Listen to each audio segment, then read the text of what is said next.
Mir dan Marini kembali ke Thailand untuk menandai era baru bagi Honda HRC Castrol di MotoGP. Mengingat sebelumnya skuad ini bernama Repsol Honda dan menjadi salah satu tim paling ikonik selama 30 tahun. Mir pun mengakhiri tes Buriram di posisi ke-6 dalam daftar kombinasi catatan waktu. Juara dunia Moto3 2017 dan MotoGP 2020 ini menyebut masa pramusim kali ini adalah masa pramusim terbaik sejak ia bergabung ke Honda pada 2023. Penyempurnaan dan peningkatan pada RC Tuan Trevi selama musim dingin membuatnya merasa sangat bersemangat menyambut musim baru di atas motor itu. Di lain sisi, Marini akan menjalani musim keduanya dengan Honda. Ia pun telah memberikan usaha terbaiknya selama tes pramusim dengan menjalankan semua permintaan dari para insinyur Honda Racing Corporation atau HRC. Dengan data yang telah dikumpulkan, adik Valentino Rossi ini siap tampil maksimal pada seri pertama musim ini. Selain digawangi Mir dan Marini di tim pabrikan, HRC juga digawangi oleh Johan Zarco dan Somkya Chantra di LCR Honda Castrol Idemitsu yang berstatus tim satelit.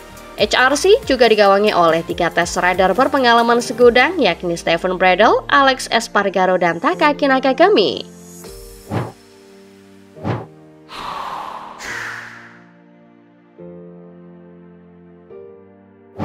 Bastianini yang sebelumnya 4 musim membela Ducati dikenal sebagai pembalap yang agresif dalam pengereman. Usai mengendarai RC16 dalam tes, ia pun merasakan KTM lebih kuat dari Ducati dalam aspek tersebut. Sayang, keunggulan ini belum mampu ia konversi menjadi catatan waktu yang kompetitif. Dalam tes Sepang dan Buriram, Bastianini hanya mampu menduduki posisi 18 dalam daftar kombinasi catatan waktu. Tim prinsipal Red Bull KTM Tech 3, Hervé Poincaré, menyatakan Bastia masih mengendarai RC16 seperti Desmos edisi. Hal ini menunjukkan adaptasi Bastianini masih jauh dari kata sempurna. Barrier pun menyebut Bastianini memang lebih kesulitan ketimbang rekan setimnya Maverick Viñales. Barrier juga menambahkan bahwa tim telah melakukan banyak pekerjaan teknis untuk sang juara dunia Moto2 2020 selama tes pramusim. Meski begitu, hasilnya belum sepenuhnya memuaskan.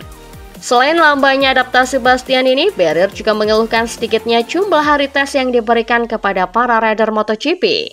Mereka hanya mendapatkan 6 hari tes, yakni 1 hari tes pasca musim Barcelona pada November 2024, serta 3 hari tes pramusim Sepang dan 2 hari tes pramusim Buriram pada Februari 2025.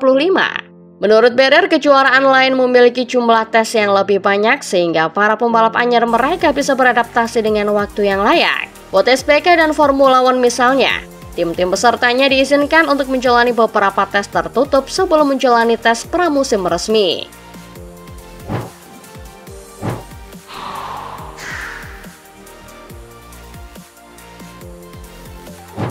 Pembalap ini baru saja pulih dari cedera yang dialaminya pada hari pertama tes pramusim di Sepang, di mana ia terjatuh 2 kali setelah hanya menyelesaikan 12 putaran, menderita patah tulang pada tangan kanan dan kaki kirinya. Setelah menghabiskan 24 jam di bawah perawatan akibat benturan keras di kepala, Jorge Martin terbang ke Barcelona, di mana ia menjalani operasi pada 7 Februari oleh Dr. Xavier Mir. Pada Senin kemarin, Martin baik-baik saja, berlatih dan bersiap untuk melakukan perjalanan ke Thailand dengan tujuan untuk menjalani pemeriksaan medis pada Kamis dan mengambil bagian dalam FP1 pada hari Jumat. Namun, Martin malah mengalami cedera pagi ini saat berlatih dengan motor supermotorat di sirkuit karting Menarkens 130 km dari Andorra. Ia dijadwalkan menjalani operasi. Dengan cedera ini, pembalap Spanyol ini tidak akan bisa ambil bagian dalam Grand Prix Thailand yang akan digelar pada awal tahun ini sambil menunggu masa pemulihan. Untuk saat ini, Aprilia belum menginformasikan apakah pembalap penguji Lorenzo Savadori akan menggantikan posisi Martin di Thailand.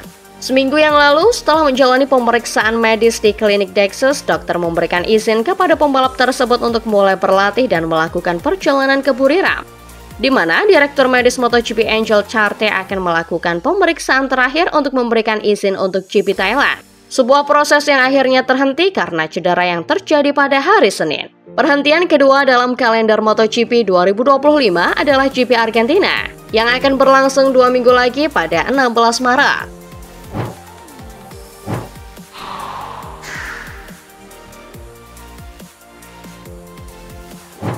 Maverick Viñales memulai tantangan baru di MotoGP 2025 dengan debut balap bersama KTM dalam seri pembuka musim di Buriram.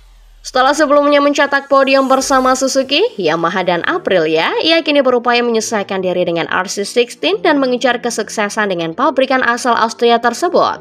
Meskipun butuh waktu untuk memahami motor sepenuhnya, Viñales merasa bahwa karakteristik KTM sesuai dengan gaya balapnya.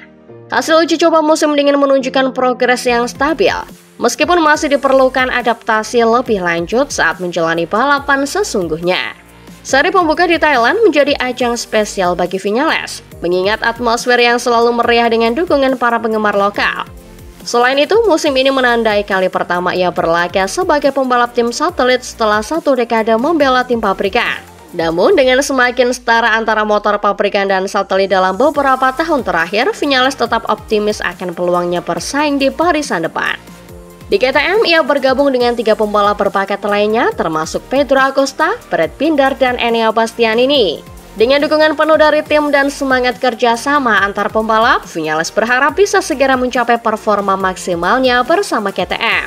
Sesi latihan bebas untuk Grand Prix Thailand akan dimulai pada hari Jumat, menandai langkah pertama dalam perjalanan Viñales bersama tim barunya di MotoGP 2025.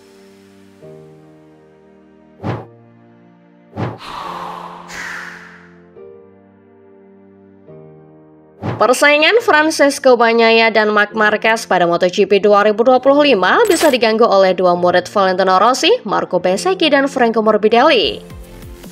Hal itu yang sekiranya dirasakan oleh mantan pembalap Giacomo Agostini.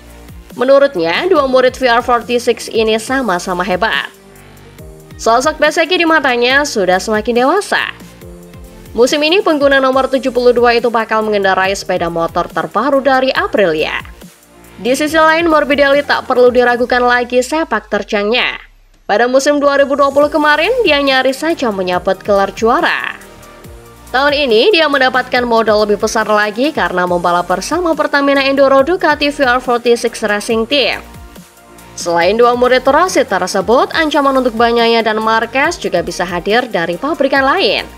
2 pabrikan asal Jepang yakni Yamaha dan Honda sudah menunjukkan peningkatan performa pada tes pramusim MotoGP 2025 beberapa waktu lalu. Soal persaingan Pecco versus Marquez, Agostini belum bisa memberikan garansi pasti. Baginya, mereka punya peluang berimbang yakni 50-50.